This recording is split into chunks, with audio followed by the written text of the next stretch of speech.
What if you were told that the truest path to liberation is the voluntary incineration of everything you call I?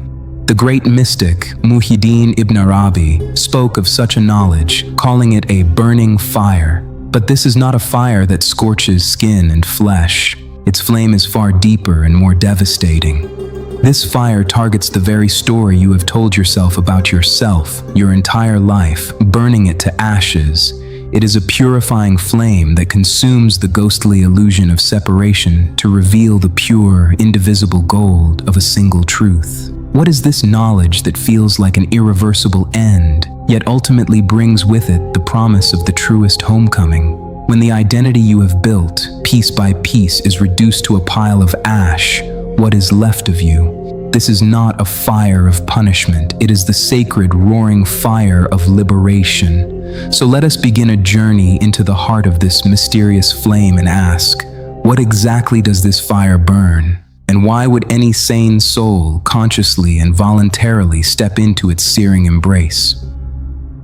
Every morning when you awaken, before you are even aware of it, you begin a complex and unconscious process, the reconstruction of the story of I. This is a narrative woven from the threads of past memories, future aspirations, hidden fears, successes, failures, and your social roles. I am a doctor, I am a mother, I am a success, or I am a failure. You carry this constructed I like a precious and fragile porcelain vase, living in a constant, exhausting fear that the slightest blow might strike it, crack it, and shatter it. But the masters of the spiritual path say with certainty that this self, this fragile character, is not your true essence. It is merely a borrowed garment you have worn and grown accustomed to. This ceaseless, anxious maintenance is the primary source of all your suffering. The fear of not being enough, the fear of not being seen, the fear of rejection, and the profound spiritual loneliness of a self that perceives itself as separate from the entire cosmos. This deep, painful chasm between you and everything else is an illusion woven by the mind to feel a sense of control and security. The burning fire of knowledge arrives with an infinite and astonishing mercy for this very reason, to consume this very illusion of a separate, limited, and suffering self. The mystics had a name for this process. Mutu qabla an tamutu. Die before you die. For it is only when this small, fearful self is allowed to die in this sacred fire that the life you could never have imagined is freed to begin for the first time. The invitation to die before you die is perhaps, at first glance, the most terrifying and paradoxical invitation in the entire history of mysticism. It points to a voluntary death, not the death of the mortal body, but the death of the ego's dominion and the identity to which we cling. The Sufis have described this transformative process with two key and complementary concepts, fana and baka. Fana means the dissolution and annihilation of the false self, or the ego. This is the moment when your personal identity, with all its titles, memories, and attachments, melts like an ice sculpture you have polished for a lifetime, dissolving before the sun of truth and rejoining the ocean. In this melting, there is no loss, only a return to a boundless expanse whose vastness the frozen, limited form could never comprehend. Because what follows fana is not nothingness, but always baka, to subsist and live on in the consciousness of God. After the false, separate self is annihilated, you are returned to the world, but this time not as an individual imprisoned in your own mind, but as a witness reborn in the constant awareness of the divine presence. The glorious paradox is this: you lose the self you thought you were for a lifetime, only to find the true self you have always been, but remained unaware of. To understand the nature of this fire, you must turn away from the endless chatter of the analytical mind and incline toward the silent, intuitive wisdom of the heart. The mind is an instrument of separation. It analyzes, names, and imprisons everything in the cage of concepts. But the heart possesses a direct, unmediated knowledge that can never be obtained from books or logical arguments. The Sufis call this experiential and direct knowing, dhawq, or tasting. You can read 1,000 books and poems about love, but until you have fallen in love yourself and your heart has begun to race, you will not know its sweetness and passion. True knowledge is of this same nature. It is not a concept to be learned, but a reality to be unveiled. Therefore, the primary work of the seeker on the spiritual path is not to create this divine light, for the light is always present. Their task is the tireless polishing of the heart's mirror, clearing it of the dust of egoism, prejudices, and fears, so that it can reflect the eternal light of truth clearly and without distortion. The mind builds the high prison walls of I and you, but the path of the heart leads one beyond the illusion of being a separate drop and guides them to the fiery, unified, and living center of the ocean itself. So what is this fire that burns away lies and reveals the truth? This fire is nothing other than the stunning and liberating truth of oneness, what the school of Ibn Arabi and other mystics called Wahdat al-Wujud, or the oneness of being. This is the understanding and realization that in the entire cosmos there is only one indivisible reality, one single presence, and one absolute consciousness that manifests itself in countless different forms and guises. To better understand, think of the ocean and its countless waves. A wave rises, takes on a unique form for a brief moment, and then returns to the embrace of the ocean. You can point to it and say, that is a wave. But is that wave, even for a single moment, separate from the ocean? Is its existence anything other than the ocean itself in motion? Number. If that wave could truly see and understand, it would whisper with awestruck and humble reverence, I am the ocean. This realization is not the wave's defeat, but its ultimate victory. This is why this knowledge is a burning fire, because the illusion of being a separate and mortal wave cannot withstand the immense truth of being the ocean.